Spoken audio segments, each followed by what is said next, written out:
Hey everyone, back with another video. You can see here I got the cross members all cut. They're not welded in place. Got everything coped, notched, whatever you want to say, or whatever you want to call it.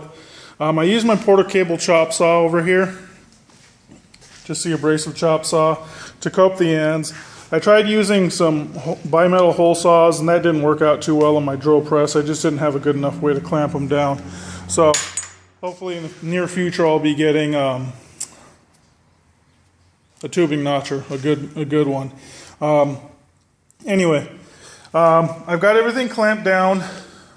I did this for a couple reasons. Number one, this tube here needs to be perfectly in line with this top rail.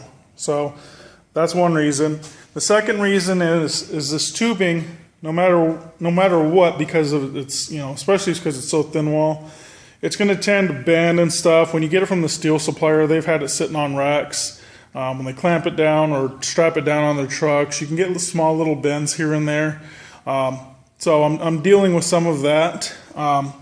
So the goal is to clamp it all flat, then get my welds on. Because once I at least get my tacks in place, then I won't have any issues with something being slightly off and then welding it slightly off and then I'm fighting it. I'd rather flatten it out than weld it, so that this way, hopefully eventually, if I keep flattening it out and adding the metal where it needs to go, that it'll keep it flat. So that's why I have that.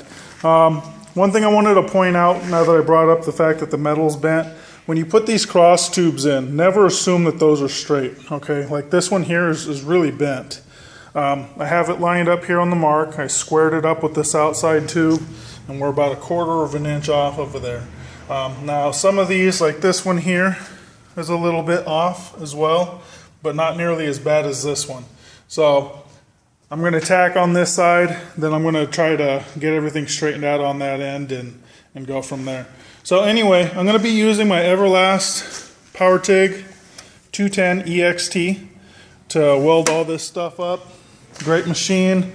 I've got all the surfaces cleaned up. I'm going to be wiping them down with acetone to make sure we get a nice clean weld on there, no dirt or junk in the welds.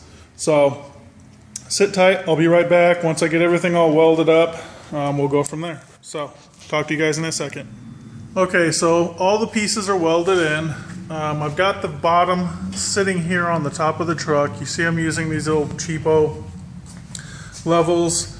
Got one on the truck, one on the rack, on all three of those locations. Basically what I'm doing is I'm trying to get the thing centered this direction. I'm trying to make sure it's as far back as I want it, which is going to be right here. If you look here,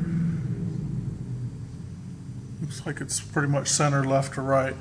So it looks like we've got a 9-degree angle here for this mount, and that's the way all 4 of the mounts are. And those were the original mounts that I had from the roof rack that I took off of here.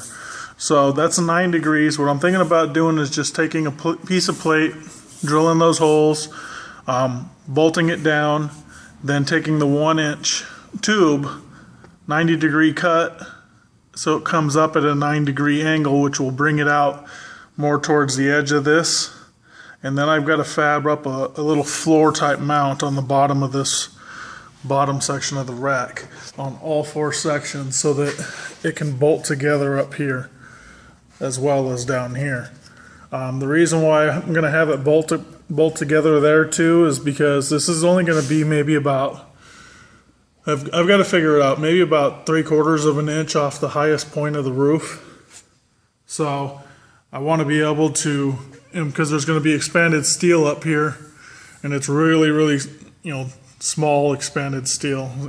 The diamonds are pretty tight.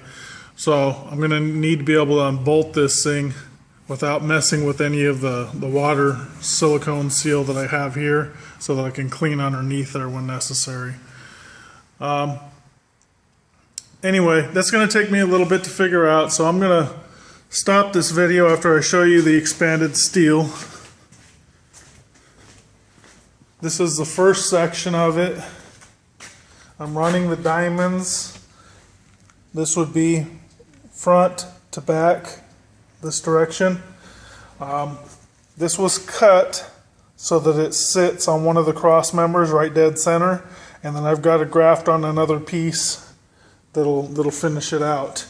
I've already notched it for the vertical tubes that are going to go in there, and ground the areas where there's going to be welds clean with a flap disc.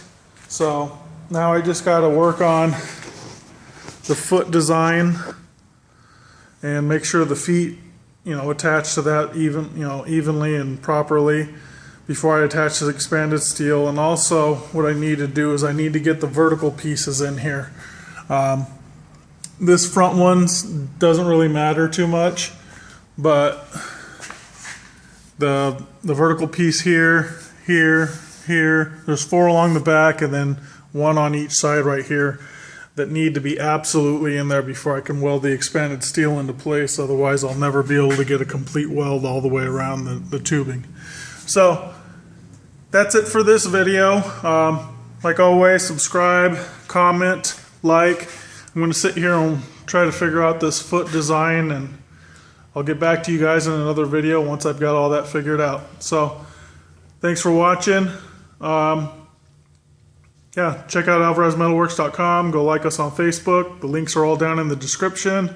And I'll put a link down in the description of where you guys can get the Everlast PowerTIG 210 EXT off of Amazon. If you guys are interested in that machine, you have any questions, feel free to ask. Great machine. If you choose to buy it off Amazon, it actually helps me out. You could always just go through Everlast though and go that direction, but if you buy it off Amazon, you help me out quite a bit. So alright, that's it for now. Thanks for watching. Talk to you guys later.